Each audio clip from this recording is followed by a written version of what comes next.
สถานีวิทยุกระจายเสียงแห่งประเทศไทยจังหวัดลำปาง FM 97 เมกะเฮิรตซ์เสนอรายการธรรมะยามเช้า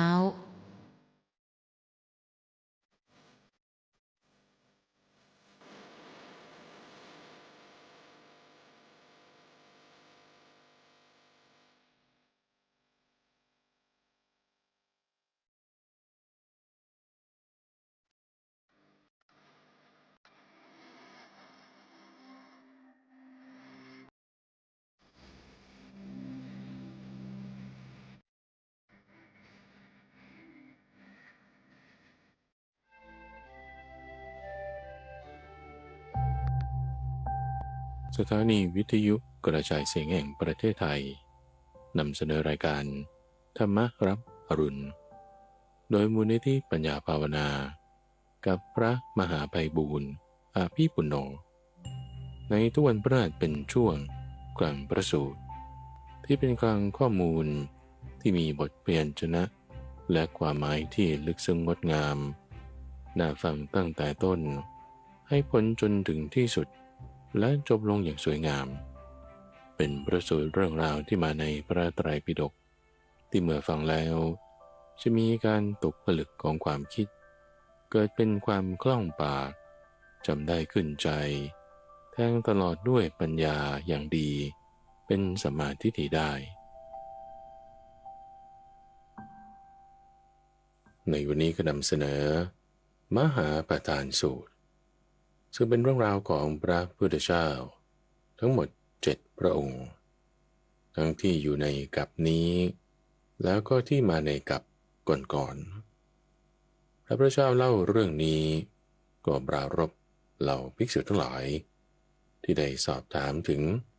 ความที่พระพุทธเจ้าสามารถที่จะระลึกชาติก่อนพบก่อนได้โดยเปิดประเด็นคุยกันถึงเรื่องเพราะเหตุอย่างนี้อย่างนี้บทสวดที่เราสวดว่าอิติปิโสภควาอรหังสัมมาสัมพุทโธเพราะเหตุอย่างนี้อย่างเนี้ยถึงจะมาเป็นพระพุทธเจ้าได้เหตุอย่างไหนอย่างไหนท่านก็จึงย่อๆมาให้ฟังอยู่ในพระสูตรที่ชื่อว่ามหาประธานสูตรท่านก็จะแจกแจงถึงอายุขัย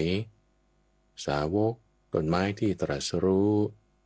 แล้วก็จะเจาะลงไปในรายละเอียดว่าการตรัสรู้นั้นเป็นมาอย่างไรบางรูปบางองค์ก็จะมีการทำทุกขกิริยาน้อยบางรูปบางองค์ก็ไม่มีเลยเดี๋ยววันนี้ที่จะเน้นไปก็คือเรื่องของพระพุทธเจ้าวิปัสสีจะมีรายละเอียดในเรื่องลักษณะของมหาบุรุษและการที่เห็นเทวทูตก็เชิญรับฟังว่าด้วยประวัติพระพุทธเจ้า7พระองค์มหาประธานสูตรทีฆนิกายเล่มที่10ข้อที่1มีในสมัยหนึ่งพระผู้มีพระภาคประทับอยู่ที่กะเรริกุตีณพระเชตวันอารามของท่านอนาถบิณฑิกเศรษฐีในเขตกรุงสาวัตถีพระนั้นภิกษุหลายรูปกลับจากบิณฑบาตภายหลังฉันภัตตาหารเสร็จแล้วนั่งประชุมกันที่หอนั่งใกล้กะเรริมณฑปสนทนาธรรมเรื่องเกี่ยวกับบุพเพนิวาสว่าบุพเพนิวาสมีได้เพราะเหตุอย่างนี้อย่างนี้พระผู้มีพระภาคได้สดับคำสนทนาของภิกษุเหล่านั้นด้วยทิพยโสตธาตุอันบริสุทธิ์เหนือมนุษย์จึงเสด็จลุกจากพุทธาฏเข้าไปยังหอนั่งใกล้กะเรริมณฑปประทับนั่งบนพุทธาฏที่เขาปูลาดไว้พระผู้มีพระภาคจึงได้ตรัสถามภิกษุทั้งหลายว่าภิกษุทั้งหลายว่าบัดนี้เธอทั้งหลายนั่งประชุมสนทนากันด้วยเรื่องอะไรที่เธอทั้งหลายสนทนาค้างไว้ภิกษุเหล่านั้นจึงได้กราบทูลว่าข้าแต่พระองค์ผู้เจริญพวกข้าพระองค์ภายหลังกลับจากบิณฑบาต ได้นั่งประชุมกันที่หอนั่งใกล้กับเรริมณฑปสนทนาเกี่ยวกับเรื่องบุพเพนิวาสว่า บุพเพนิวาสมีได้เพราะเหตุอย่างนี้อย่างนี้เรื่องนี้แหละที่ข้าพระองค์ทั้งหลายสนทนาค้างไว้ ก็พอดีพระผู้มีพระภาคเสด็จมาถึงพระเจ้าข้าพระผู้มีพระภาคจึงได้ตรัสถามว่าภิกษุทั้งหลายเธอทั้งหลายต้องการจะฟังธรรมิกถาอันเกี่ยวกับบุพเพนิวาสคือเรื่องในชาติก่อนอย่างนั้นหรือ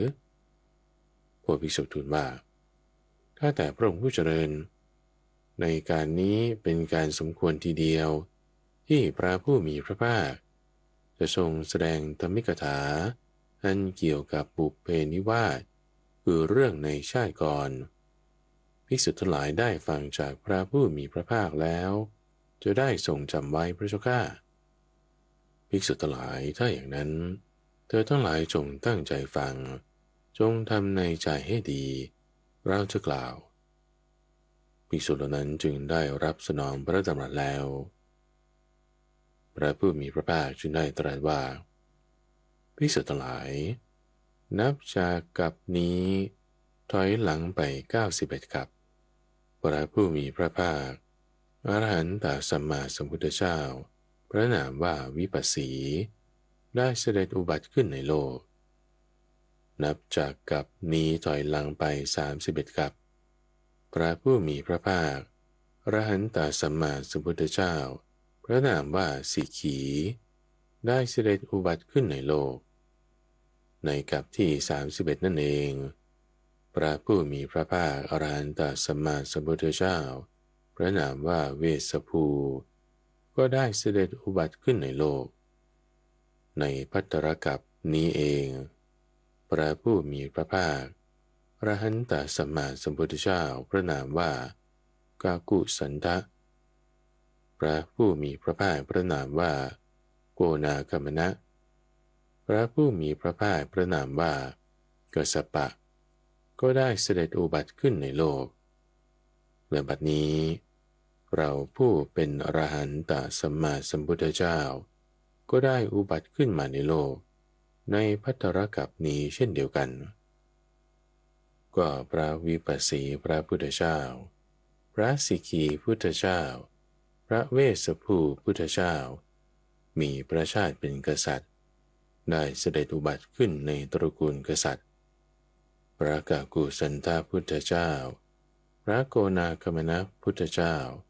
พระกัสสปะพุทธเจ้ามีพระชาติเป็นพราหมณ์ได้เสด็จอุบัติขึ้นในตระกูลพราหมณ์แม้เราในบัดนี้ผู้อรหันตสัมมาสัมพุทธเจ้ามีชาติเป็นกษัตริย์ได้อุบัติขึ้นในตระกูลกษัตริย์ก็พระวิปัสสีพุทธเจ้ามีพระโคตคือนามสกุลว่าโกณฑัญญะพระสิกขีพุทธเจ้ามีพระโคตว่าโกณฑัญญะพระเวสสภูพุทธเจ้ามีพระโคตว่าโกณฑัญญะพระกากุสันทพุทธเจ้ามีพระโคตว่ากัสสปะพระโกนาคมนะพุทธเจ้ามีพระโคตว่ากัสสปะพระกัสสปะพุทธเจ้ามีพระโคตว่ากัสสปะก็บัดนี้เราผู้เป็นอรหันตสัมมาสัมพุทธเจ้ามีโคตคือนามสกุลว่าโคตมะพระวิปัสสีพุทธเจ้ามีพระชนมายุ80,000 ปีพระสิกขีพุทธเจ้ามีพระชนมายุ70,000 ปีพระเวสสภูพุทธเจ้ามีพระชนมายุ60,000 ปีพระกากุสันทพุทธเจ้ามีพระชนมายุ40,000 ปีพระโกนาคมนะพุทธเจ้ามีพระชนมายุ30,000 ปีพระกัสสปะพุทธเจ้ามีพระชนมายุ20,000 ปีบัดนี้เรามีอายุเพียงเล็กน้อยผู้มีอายุยืนก็เพียง100 ปีหรือเกินไปอีกเล็กน้อยก็พระวิปัสสีพุทธเจ้าต รัสรู้ที่ข่วงต้นแคฝอยพระสิกขีพุทธเจ้าตรัสรู้ที่ข่วงต้นมะม่วงพระเวสสภูพุทธเจ้าตรัสรู้ที่ข่วงต้นสาละพระกากุสันทพุทธเจ้าตรัสรู้ที่ข่วงต้นสึกพระโกนากัมมนะพุทธเจ้าตรัสรู้ที่ข่วงต้นมะเดื่อพระกัสสปะพุทธเจ้าตรัสรู้ที่ข่วงต้นไทรบัดนี้เราผู้เป็นอรหันตสัมมาสัมพุทธเจ้าตรัสรู้ที่ข่วงต้นอัสสทะก็พระวิปัสสีพุทธเจ้าทรงมีคู่พระอัครสาวกเป็นคู่ที่เจริญชื่อพระคันธะและพระติสสะพระสิกขีพุทธเจ้าทรงมีคู่พระอัครสาวกเป็นคู่ที่เจริญได้แก่พระอภิภูและพระสัมภวะพระเวสสภูพุทธเจ้าทรงมีคู่พระอัครสาวกที่เป็นคู่เจริญได้แก่พระโสนะและพระอุตระพระกากุสันทพุทธเจ้าทรงมีคู่พระสาวกที่เจริญได้แก่พระวิถุระและพระสัญชีวะพระโกนากัมมนะพุทธเจ้าทรงมีคู่พระอัครสาวกที่เป็นคู่เจริญได้แก่พระพิยโยสะและพระอุตระพระกัสสปะพุทธเจ้าทรงมีคู่พระอัครสาวกคู่เจริญได้แก่พระติสสะและพระปารถวาชะบัดนี้เรามีคู่พระอัครสาวกที่เป็นคู่เจริญ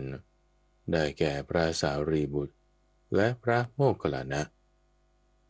ก็พระวิปัสสีพุทธเจ้า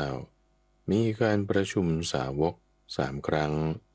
ครั้งที่ 1มีภิกษุ 168,000 รูปครั้งที่ 2มีภิกษุ 100,000 รูปครั้งที่ 3มีภิกษุ 80,000 รูปพระสาวกที่เข้าประชุมทั้ง3 ครั้งล้วนแต่เป็นพระขีณาสพพระสิกขีพุทธเจ้ามีการประชุมสาวก3 ครั้งครั้งที่ 1มีภิกษุ 100,000 รูปครั้งที่ 2มีภิกษุ 80,000 รูปครั้งที่ 3มีภิกษุ 70,000 รูปพระสาวกที่เข้าประชุมทั้ง3 ครั้ง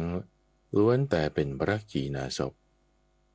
พระเวสสภูพุทธเจ้ามีการประชุมสาวก3 ครั้งครั้งที่ 1มีภิกษุ 80,000 รูปครั้งที่ 2มีภิกษุ 70,000 รูปครั้งที่ 3มีภิกษุ 60,000 รูปสาวกที่เข้าประชุมทั้ง3 ครั้งล้วนแต่เป็นพระขีณาสพ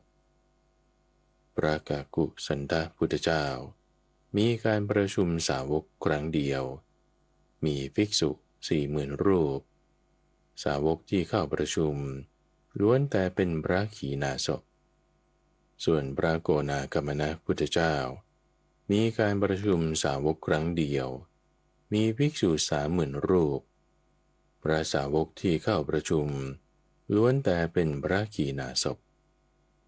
พระกัสสปะพุทธเจ้ามีการประชุมสาวกครั้งเดียวมีภิกษุ 20,000 รูป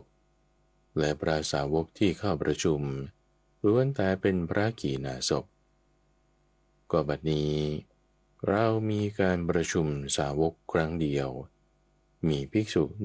1,250 รูปพระสาวกที่เข้าประชุมล้วนแต่เป็นพระขีณาสพก็พระวิปัสสีพุทธเจ้ามีภิกษุอโศกะเป็นอุปถากเป็นอัครอุปถากพระสิกขีพุทธเจ้ามีภิกษุเขมังกระเป็นพระอุปถากเป็นอัครอุปถากพระเวสสภูพุทธเจ้ามีภิกษุอุปสันตะเป็นอุปถากเป็นอัครอุปถากพระกากุสันทพุทธเจ้ามีภิกษุวุฒิชะเป็นอุปถากเป็นอัครอุปถากพระโกนาคัมมนะพุทธเจ้ามีภิกษุโสติชะเป็นอุปถาก เป็นอัครอุปถาก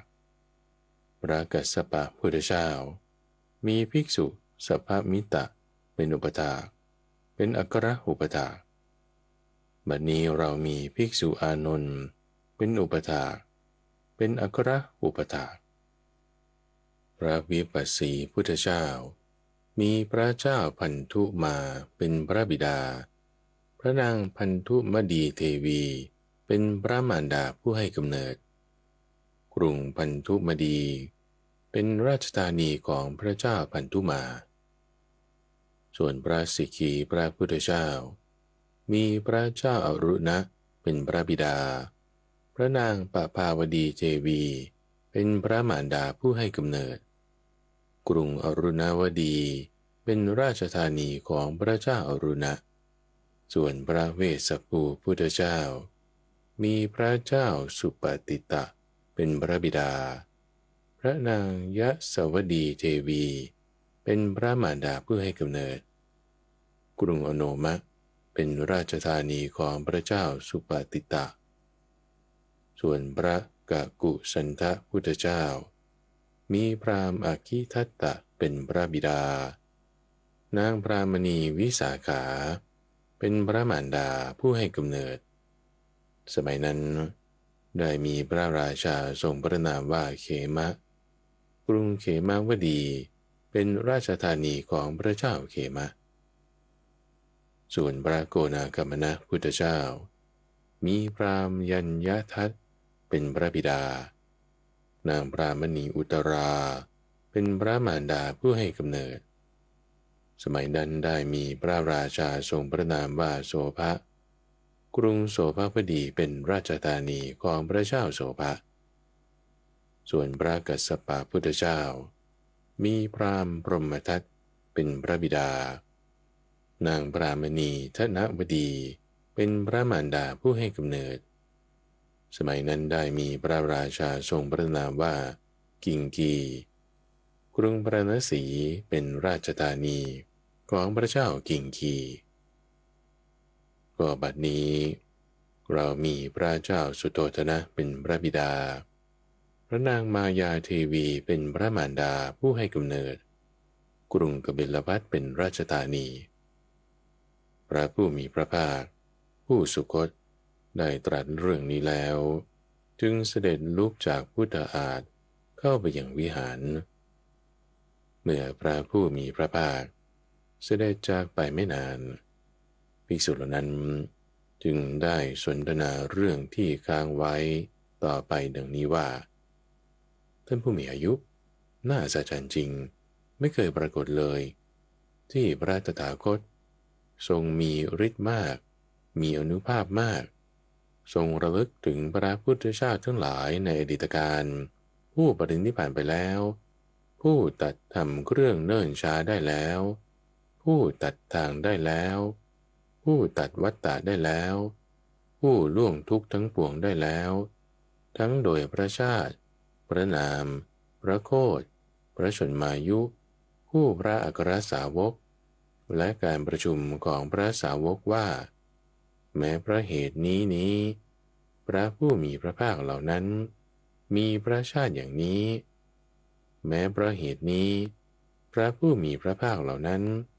มีพระนามอย่างนี้มีพระโคดอย่างนี้มีศีลอย่างนี้จึงมีธรรมอย่างนี้มีปัญญาอย่างนี้มีธรรมเครื่องเป็นอยู่อย่างนี้และแม้เพราะเหตุนี้พระผู้มีพระภาคเหล่านั้นจึงมีธรรมเครื่องหลุดพ้นอย่างนี้อย่างนี้ท่านผู้มีอายุข้อนี้เป็นอย่างไรหนอเพราะพระตถาคตทรงมีปัญญาแทงตลอดธรรมธาตุนี้จึงเป็นเหตุให้ทรงระลึกถึงพระผู้มีพระภาคเจ้าทั้งหลายในอดีตได้หรือเพราะเหล่าเทวดาได้กราบทูลข้อความนี้แด่พระตถาคตจึงเป็นเหตุให้ทรงระลึกถึงพระพุทธเจ้าทั้งหลายในอดีตการที่ปรินิพพานไปแล้วนั้นก็ภิกษุเหล่านั้นสนทนาเรื่องค้างไว้เท่านี้ครั้นในเวลาเย็นพระผู้มีพระภาคเสด็จออกจากการหลีกเร้นเข้าไปยังหอนั่ง ใกล้กระริมณฑปประทับนั่งบนพุทธอาฏที่ปูลาดไว้ แล้วตรัสถามภิกษุทั้งหลายว่าภิกษุทั้งหลายบัดนี้เธอทั้งหลายนั่งประชุมสนทนากันด้วยเรื่องอะไร เรื่องอะไรที่เธอทั้งหลายสนทนากันค้างไว้เมื่อพระผู้มีพระภาคตรัสอย่างนี้ภิกษุเหล่านั้นจึงได้กราบทูลอย่างนี้ว่าข้าแต่พระองค์ผู้เจริญก็เมื่อพระผู้มีพระภาคเสด็จจากไปไม่นานข้าพระองค์ได้สนทนาเรื่องที่ค้างไว้ต่อไปนี้ดังนี้ว่าพระผู้มีพระภาคน่าอัศจรรย์จริงพระตถาคตทรงมีฤทธิ์มากมีอานุภาพมากที่ทรงระลึกถึงพระพุทธเจ้าทั้งหลายในอดีตการผู้ปรินิพพานไปแล้วข้อนี้เป็นอย่างไรหนอพระตถาคตทรงมีปัญญาแทงตลอดธรรมธาตุนี้จึงเป็นเหตุให้ทรงระลึกถึงพระพุทธเจ้าทั้งหลายในอดีตการหรือเพราะเหล่าเทวดาได้กราบทูลข้อความนี้จึงเป็นเหตุให้ทรงระลึกถึงพระพุทธเจ้าทั้งหลายในอดีตการผู้ปรินิพพานไปแล้วได้เรื่องนี้แหละที่พวกข้าพระองค์สนทนาค้างไว้ก็พอดีพระผู้มีพระภาคเสด็จมาถึงพระเจ้าข้าพระผู้มีพระภาคจึงได้ตรัสตอบว่าข้อนี้พระตถาคตมีปัญญาแทงตลอดในธรรมชาตินี้จึงเป็นเหตุให้ระลึกถึงพระพุทธเจ้าทั้งหลายในอดีตการผู้ปรินิพพานไปแล้วได้และแม้เทวดาทั้งหลายก็ได้บอกข้อความนี้แก่ตถาคตจึงเป็นเหตุให้ระลึกถึงพระพุทธเจ้าทั้งหลายในอดีตการผู้ปรินิพพานแล้วผู้ตัดทำเครื่องเนิ่นช้าได้แล้วผู้ตัดทางได้แล้วผู้ตัดวัฏฏะได้แล้วผู้ล่วงทุกข์ทั้งปวงได้แล้วทั้งโดยพระชาติพระนามพระโคดพระชนมายุคู่พระอัครสาวกและการประชุมสาวกว่าแม้เพราะเหตุนี้พระผู้มีพระภาคเหล่านั้นมีพระชาติอย่างนี้มีพระนามอย่างนี้มีพระโคดอย่างนี้มีศีลอย่างนี้มีธรรมอย่างนี้มีปัญญาอย่างนี้และแม้เพราะเหตุนี้พระผู้มีพระภาคเหล่านั้นจึงทรงมีธรรมเป็นเครื่องอยู่อย่างนี้มีธรรมเป็นเครื่องหลุดพ้นอย่างนี้อย่างนี้ภิกษุทั้งหลายเธอทั้งหลายต้องการจะฟังธรรมกถาอันเกี่ยวกับบุพเพนิวาสนอกเหนือจากนี้อีกหรือไม่ข้าแต่พระองค์ผู้เจริญถึงการอันสมควรที่พระผู้มีพระภาคจะแสดงธรรมกถาอันเกี่ยวกับบุพเพนิวาสนอกจากนี้อีกภิกษุทั้งหลายได้ฟังจากพระผู้มีพระภาคเจ้าแล้วจะได้ทรงจำไว้พระเจ้าข้าถ้าอย่างนั้นเธอจงฟังจงทำในใจให้ดีเราจะกล่าวภิกษุเหล่านั้นจึงรับสนองพระดำรัสแล้วพระผู้มีพระภาคจึงได้ตรัสเรื่องนี้ว่าตอนประวัติพระวิปัสสีพระพุทธเจ้าภิกษุทั้งหลายนับจากกัปนี้ถอยหลังไป91กัปพระวิปัสสีพุทธเจ้าได้เสด็จอุบัติขึ้นในโลกมีพระชาติเป็นกษัตริย์ได้เสด็จอุบัติในตระกูลกษัตริย์มีพระโคดว่าโกณฑัญญะมีพระชนมายุ80,000 ปีตรัสรู้ที่ข่วงต้นแก่ฝอย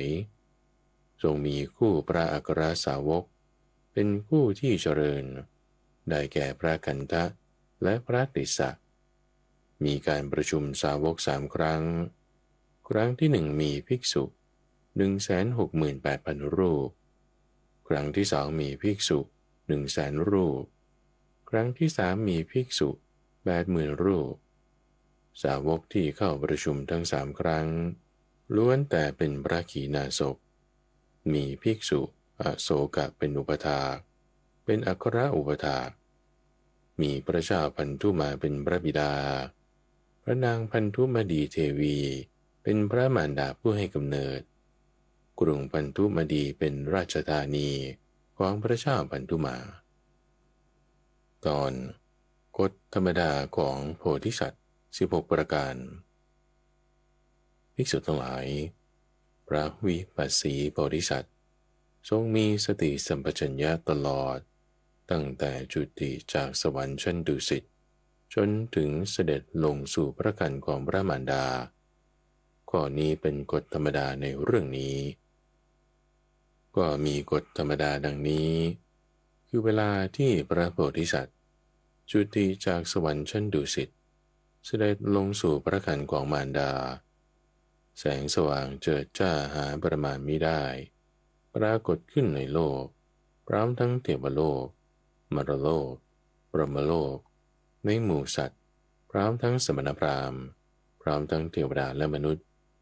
ดวงอนุภาพของเหล่าเทวดาแม้ในช่องว่างระหว่างโลกซึ่งไม่มีอะไรขั้นมีสภาพมืดมิดหรือที่ดวงจันทร์และดวงอาทิตย์ซึ่งมีฤทธิ์มากมีอนุภาพมากส่องไปไม่ถึงก็มีแสงสว่างเจิดจ้าหาประมาณมิได้ปรากฏขึ้นลวงอนุภาพของเหล่าเทวดาทั้งหลายเพราะแสงสว่างนั้นเหล่าสัตว์ที่เกิดในที่นั้นๆจึงรู้จักกันและกันว่ายังมีสัตว์อื่นที่เกิดในที่นี้เหมือนกันในหมื่นโลกธาตุก็สั่นสะเทือนเลื่อนลั่นทั้งแสงสว่างเจิดจ้าหาประมาณมิได้ก็ปรากฏขึ้นในโลกดวงอนุภาพของเหล่าเทวดาทั้งหลายนี้เป็นกฎธรรมดาในเรื่องนี้ก็มีกฎธรรมดาดังนี้คือเวลาที่พระโพธิสัตว์เสด็จลงสู่พระคันของพระมารดาเทพบุตร4 องค์ก็ไปอารักขาประจำ4 ทิศด้วยตั้งใจว่ามนุษย์หรืออมนุษย์ใดๆอย่าได้เบียดเบียนพระโพธิสัตว์หรือมารดาของพระโพธิสัตว์เลยก็นี้เป็นกฎธรรมดาในเรื่องนี้ก็มีกฎธรรมดาดังนี้คือเวลาที่พระโพธิสัตว์เสด็จลงสู่คันของพระมารดามารดามีปกติทรงศีลคือเว้นจากการฆ่าสัตว์เว้นจากการถือเอาสิ่งของที่เจ้าของไม่ได้ให้เว้นจากการประพฤติผิดในกามเว้นจากการพูดเท็จเว้นจากการเสพของมึนเมาคือสุราและเมรัยอันเป็นเหตุแห่งความประมาทข้อนี้เป็นกฎธรรมดาในเรื่องนี้ก็มีกฎธรรมดาดังนี้คือเวลาที่พระโพธิสัตว์เสด็จลงสู่พระคันของมารดาพระมารดาของพระองค์ไม่ทรงมีความรู้สึกทางกามารมณ์เป็นผู้ที่บุรุษผู้มีจิตกำหนัดใดๆไม่สามารถล่วงเกินได้นี้เป็นกฎธรรมดาในเรื่องนี้ก็มีกฎธรรมดาในเรื่องนี้คือเวลาที่พระโพธิสัตว์เสด็จลงสู่พระคันของมารดาพระมารดาของพระองค์ได้กามคุณ5อันเอิบอิ่มพรั่งพร้อมได้รับการบำเรออยู่ด้วยกามคุณ5ข้อนี้เป็นกฎธรรมดาในเรื่องนี้ก็มีกฎธรรมดาดังนี้คือเวลาที่พระโพธิสัตว์เสด็จลงสู่พระคันของมารดามารดาของพระองค์ไม่ทรงมีความเจ็บป่วยใดๆทรงมีความสุขไม่ลำบากพระวรากายมองเห็นโพธิสัตว์อยู่ภายในครรภ์มีอวัยวะสมบูรณ์มีอินทรีย์ไม่บกพร่องเปรียบเหมือนแก้วไพฑูรย์อันงดงามตามธรรมชาติมี8 เหลี่ยมที่เจรไนดีแล้วสุขใสเป็นประกายได้สัดส่วนมีได้สีเขียวเหลืองแดงขาวหรือสีนวลร้อยอยู่ข้างในคนตาถึงหยิบแก้วไพฑูรย์นั้นวางไว้ในมือและพิจารณารู้ว่านี้คือแก้วไพฑูรย์อันงดงามตามธรรมชาติมี8 เหลี่ยมที่เจรไนดีแล้วสุขใสเป็นประกายได้สัดส่วนมีได้สีเขียวสีเหลืองแดงขาวหรือสีนวลร้อยอยู่ข้างใน ก่อนนี้ฉันใดก็เวลาที่พระโพธิสัตว์เสด็จลงสู่พระครรภ์ของมารดามารดาของพระองค์ไม่ทรงมีความเจ็บป่วยใดๆทรงมีความสุขไม่ลำบากพระวรกายมองเห็นพระโพธิสัตว์อยู่ภายในพระครรภ์มีอวัยวะสมบูรณ์มีอินทรีย์ไม่บกพร่องฉะนั้นเหมือนกันนี้เป็นกฎธรรมดาในเรื่องนี้ก็มีกฎธรรมดาดังนี้คือเมื่อพระโพธิสัตว์ประสูติได้7 วันพระมารดาของพระองค์ก็สวรรคตไปเกิดในสวรรค์ชั้นดุสิตข้อนี้เป็นกฎธรรมดาในเรื่องนี้ก็มีกฎธรรมดาดังนี้คือพระมารดาของพระโพธิสัตว์ไม่ประสูติพระโอรสเหมือนสตรีทั่วไปที่จะคลอดลูกหลังจากตั้งครรภ์ได้9 เดือนหรือ10 เดือนส่วนมารดาของโพธิสัตว์ประสูติพระโอรสเมื่อทรงพระครรภ์ครบ10 เดือนเท่านั้นก็นี้เป็นกฎธรรมดาในเรื่องนี้ก็มีกฎธรรมดาดังนี้คือพระมารดาของโพธิสัตว์ไม่ประสูติพระโอรสเหมือนสตรีทั่วไปซึ่งจะนั่งคลอดหรือนอนคลอดก็ได้ส่วนพระมารดาของโพธิสัตว์ยืนคลอดเท่านั้นก็นี้เป็นกฎธรรมดาในเรื่องนี้ก็มีกฎธรรมดาดังนี้คือเวลาที่พระโพธิสัตว์ประสูติจากพระครรภ์ของพระมารดาในตอนแรกเหล่าเทพจะทำพิธีต้อนรับหลังจากนั้นเป็นหน้าที่ของมนุษย์นี้เป็นกฎธรรมดาในเรื่องนี้ก็มีกฎธรรมดาดังนี้คือเวลาที่พระโพธิสัตว์ประสูติจากครรภ์ของมารดายังไม่ทันสัมผัสแผ่นดินเทพบุตร4 องค์จะช่วยกันประคองพระโพธิสัตว์ไปไว้เบื้องพระพักตร์ของพระมารดาแล้วกราบทูลว่าโปรดพอพระทัยเถิดพระเทวีพระราชโอรสของพระองค์ที่เสด็จอุบัติขึ้นเป็นผู้มีศักย์ใหญ่ก็ข้อนี้เป็นธรรมดาในเรื่องนี้ก็มีกฎธรรมดาดังนี้คือเวลาที่พระโพธิสัตว์ประสูติจากครรภ์ของพระมารดาเสด็จออกโดยง่ายไม่แปดเปื้อนด้วยน้ำเมือกเลือดหรือสิ่งไม่สะอาดใดๆเป็นผู้สะอาดบริสุทธิ์หมดจดทีเดียวเหมือนแก้วมณีที่บุคคลวางไว้ในผ้าจากแคว้นกาสีย่อมไม่ทำให้ผ้านี้ตอนที่2ลักษณะมหาบุรุษ32 ประการภิกษุทั้งหลายก็เมื่อพระวิปัสสีราชกุมารประสูติแล้วพวกอมาตย์ได้กราบทูลกับพระเจ้าพันธุมาว่าขอเดชะพระราชโอรสของพระองค์ประสูติแล้วโปรดทอดพระเนตรเถิดพระเจ้าพันธุมาได้ทอดพระเนตรวิปัสสีราชกุมาร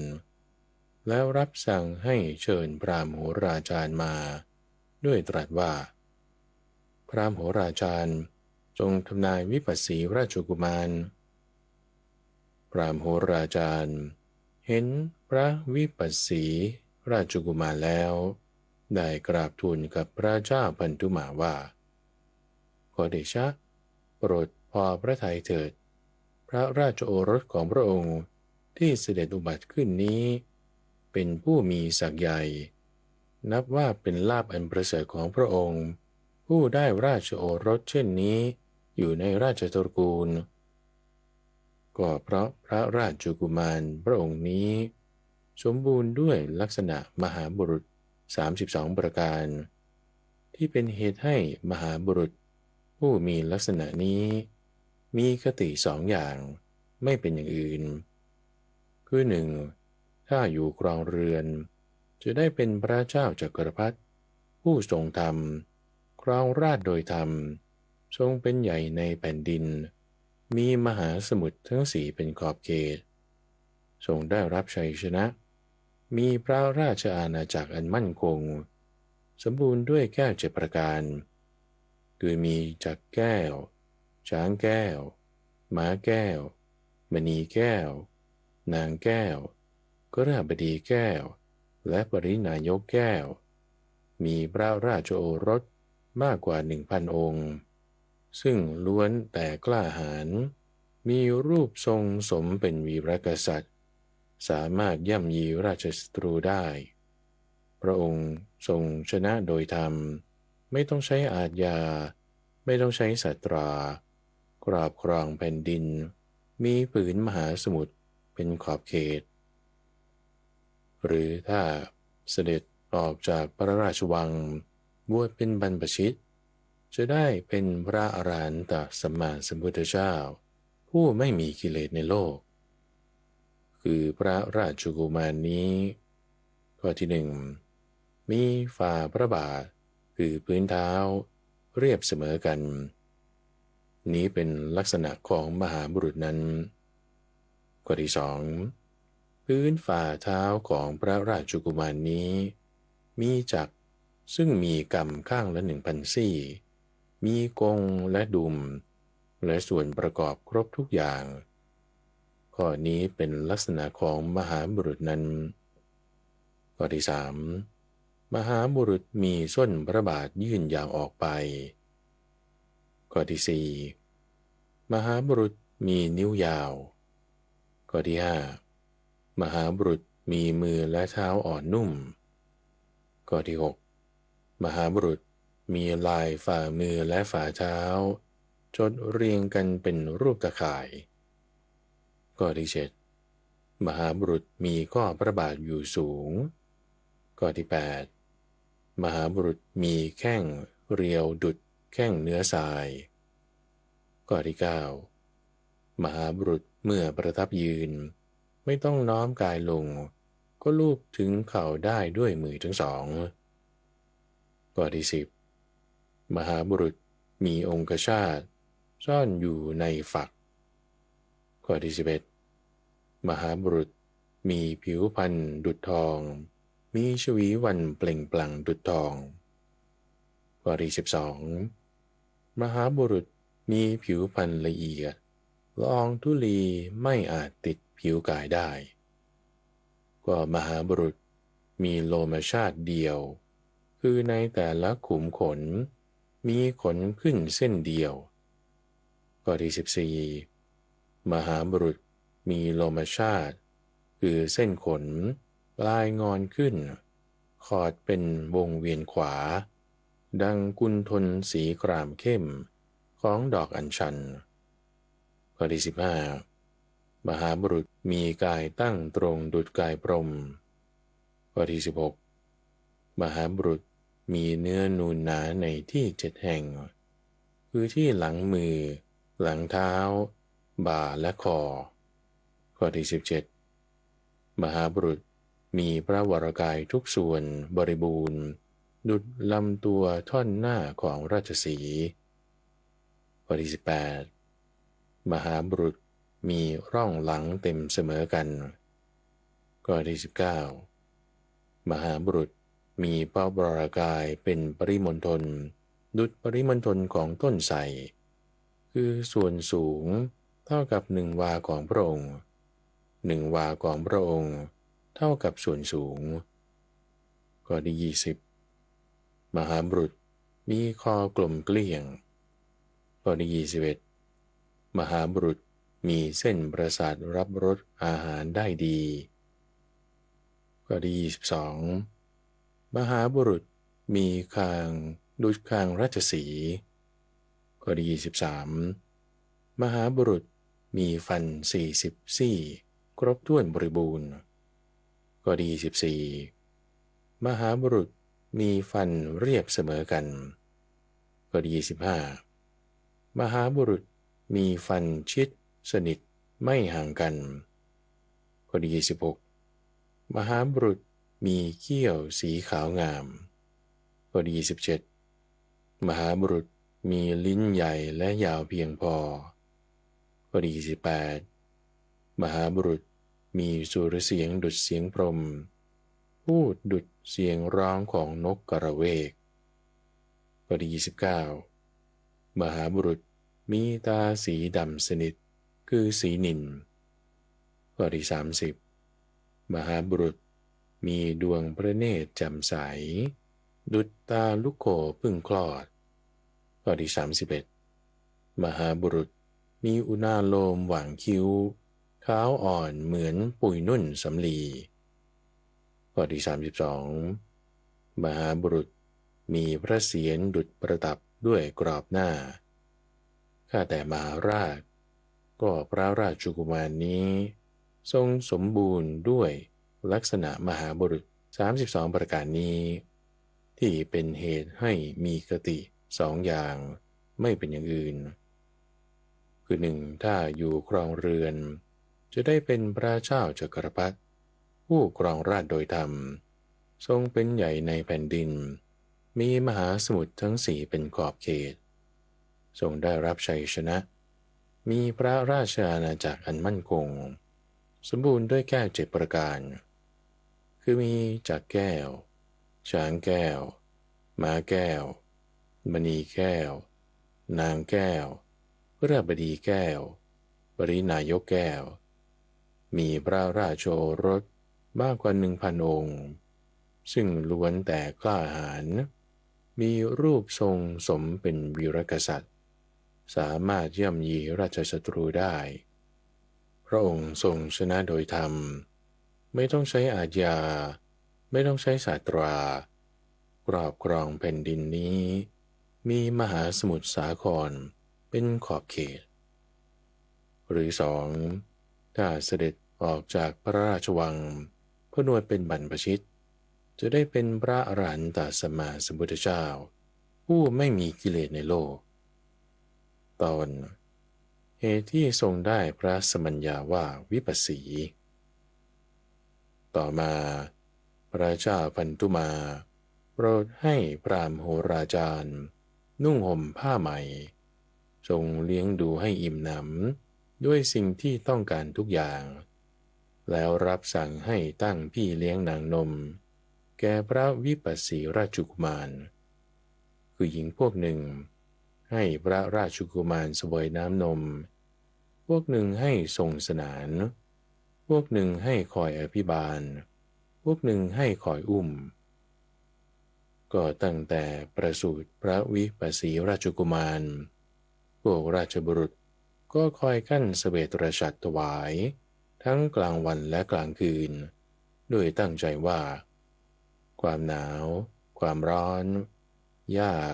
ละอองหรือน้ำค้างอย่าได้เบียดเบียนพระราชกุมารก็ตั้งแต่ประสูติพระวิปัสสีราชกุมารก็ทรงกลายเป็นที่รักเป็นที่เจริญใจของชนเป็นอันมากเปรียบเหมือนดอกอุบลดอกปทุมหรือดอกบุญริกเป็นที่รักเป็นที่เจริญใจของชนเป็นอันมากฉันใดพระวิปัสสีราชกุมารก็ทรงเป็นที่รักที่เจริญใจของชนเป็นอันมากฉะนั้นเหมือนกันนัยว่าพระวิปัสสีราชกุมารนั้นได้รับการผัดเปลี่ยนอุ้มใส่สะเอวอยู่เสมอก็ตั้งแต่ประสูติพระวิปัสสีราชกุมารก็ทรงเป็นผู้มีพระสุรเสียงดุจเสียงพรหม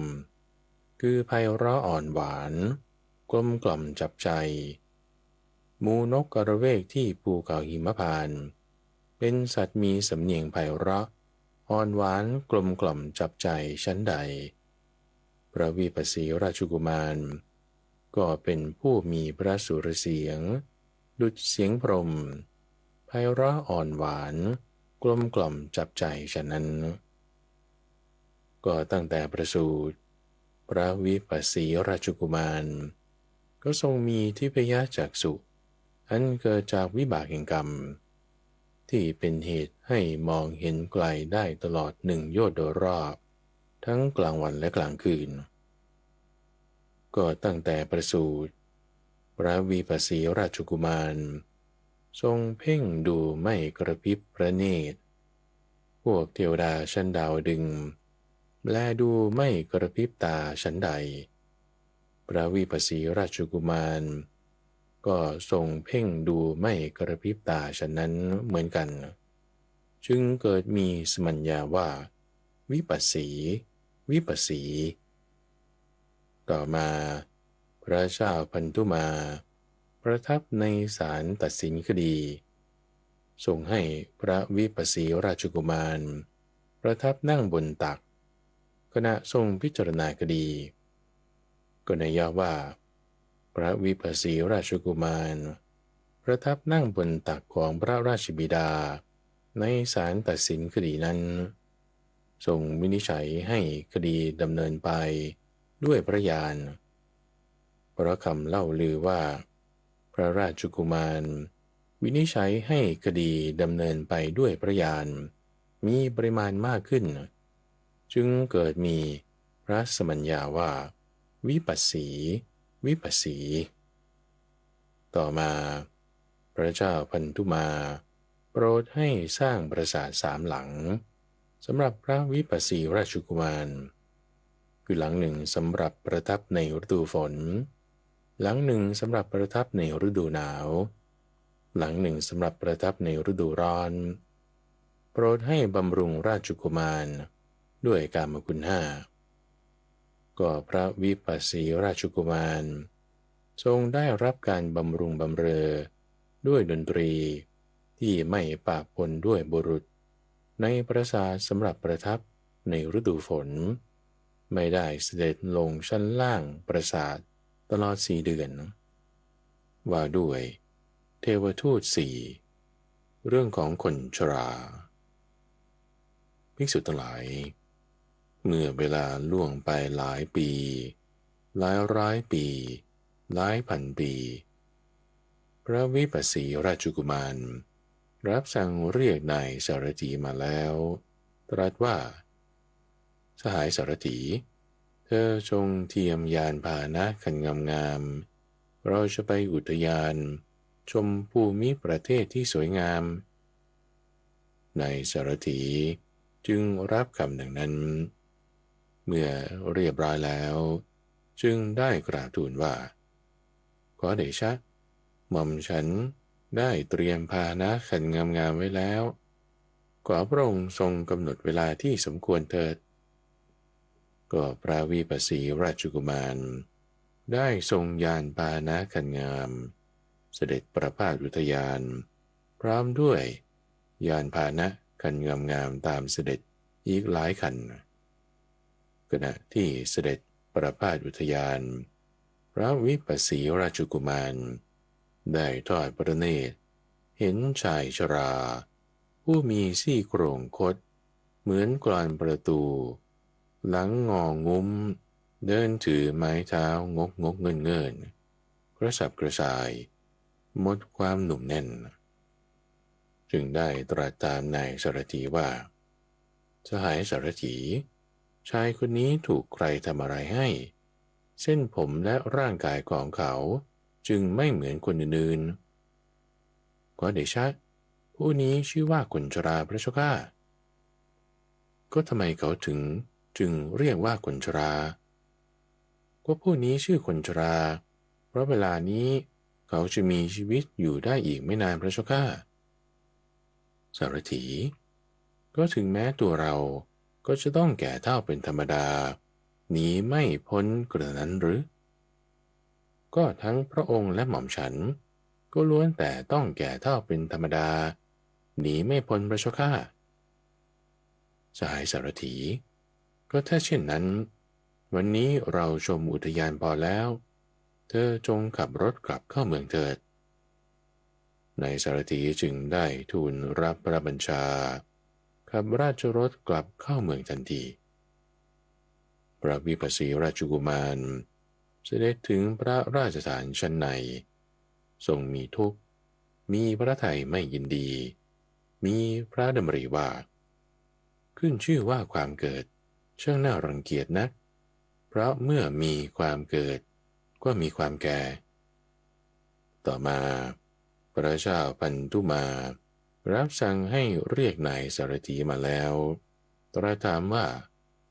พ่อสารถีคนดีราชกุมาร ยินดีในอุทยานหรือไม่ยินดีขอเดชะพระราชกุมาร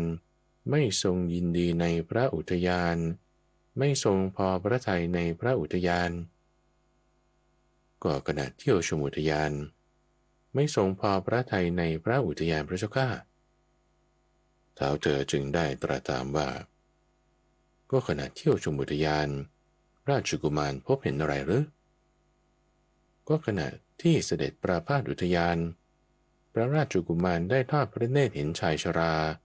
ผู้มีซี่โครงคดเหมือนกลอนประตูหลังงอคุ้มเดินถือไม้เท้างกงกเงื่อนเงื่อนกระสับกระส่ายหมดความหนุ่มแน่นจึงได้ตรัสถามข้าพระองค์ว่าชายคนนี้ถูกใครทำอะไรให้เส้นผมและร่างกายของเขาจึงไม่เหมือนของคนอื่นๆข้าพระองค์จึงทูลว่านี้ชื่อว่าคนชราพระองค์จึงตรัสถามว่าทำไมเขาจึงชื่อว่าคนชราข้าพระองค์ก็ตอบว่าเพราะเวลานี้เขาจะมีชีวิตอยู่ได้อีกไม่นานพระองค์ก็จึงทรงถามว่าก็ถึงเราเองก็จะต้องแก่เฒ่าเป็นธรรมดาหนีไม่พ้นอย่างนั้นหรือพระราชกุมารจึงตรัสให้ทรงเสด็จกลับเมื่อถึงพระราชฐานชั้นในก็ทรงมีความทุกข์มีพระทัยไม่ยินดีดำริว่าขึ้นชื่อว่าความเกิดช่างน่ารังเกียจนักเพราะเมื่อมีความเกิดก็มีความแก่พระเจ้าข้าต่อมาพระเจ้าปทุมาจึงทรงดำริว่าขออย่าให้วิปัสสีกุมารไม่ยอมครองราชย์เลยอย่าได้ออกจากวังบวชเป็นบรรพชิตเลยคำทำนายของปราหมณ์โหราจารย์อย่าได้เป็นจริงเลยราชาจึงรับสั่งให้บำรุงบำเรอพระวิปัสสีราชกุมารด้วยกามคุณ5มากขึ้นกว่าเดิมเพื่อว่าพระวิปัสสีราชกุมารจะได้ครองราชย์จะไม่เสด็จออกจากพระราชวังบวชเป็นบรรพชิตสหายสารถีก็ถ้าเช่นนั้นวันนี้เราชมอุทยานพอแล้วเธอจงขับรถกลับเข้าเมืองเถิดนายสารถีจึงได้ทูลรับพระบัญชาขับราชรถกลับเข้าเมืองทันทีพระวิปัสสีราชกุมารเสด็จถึงพระราชฐานชั้นในทรงมีทุกข์มีพระทัยไม่ยินดีมีพระดำริว่าขึ้นชื่อว่าความเกิดช่างน่ารังเกียจนักเพราะเมื่อมีความเกิดก็มีความแก่ต่อมาพระเจ้าพันธุมารับสั่งให้เรียกนายสารถีมาแล้ว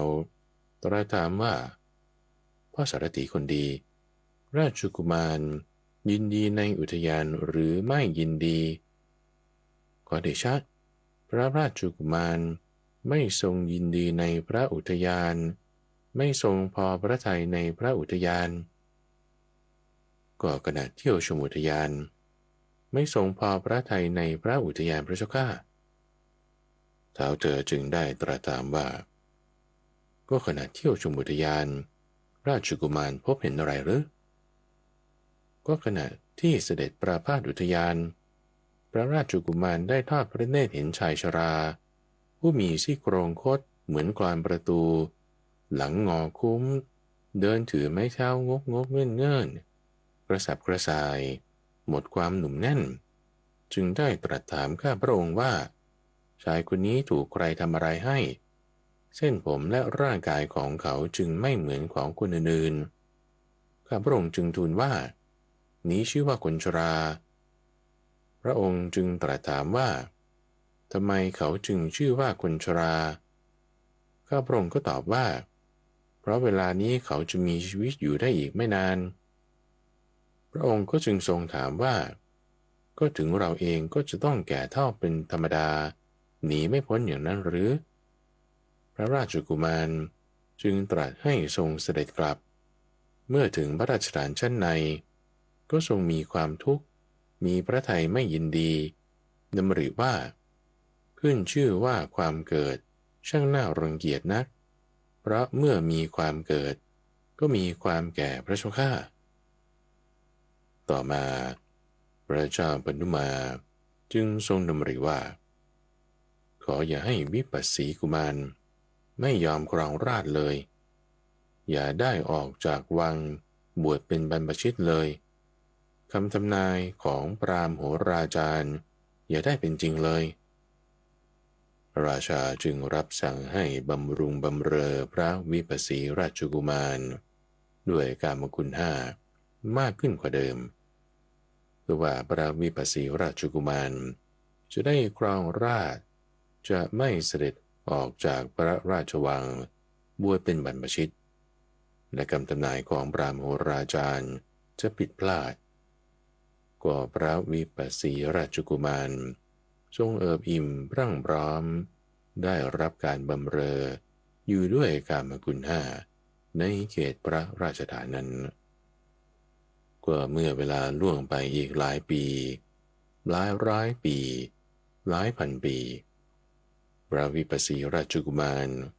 จึงรับสั่งเรียกนายสารถีมาแล้วตรัสว่าสหายสารถีเธอจงเตรียมยานพาหนะคันงามๆเราจะไปชมอุทยานไปชมภูมิประเทศที่สวยงามกัน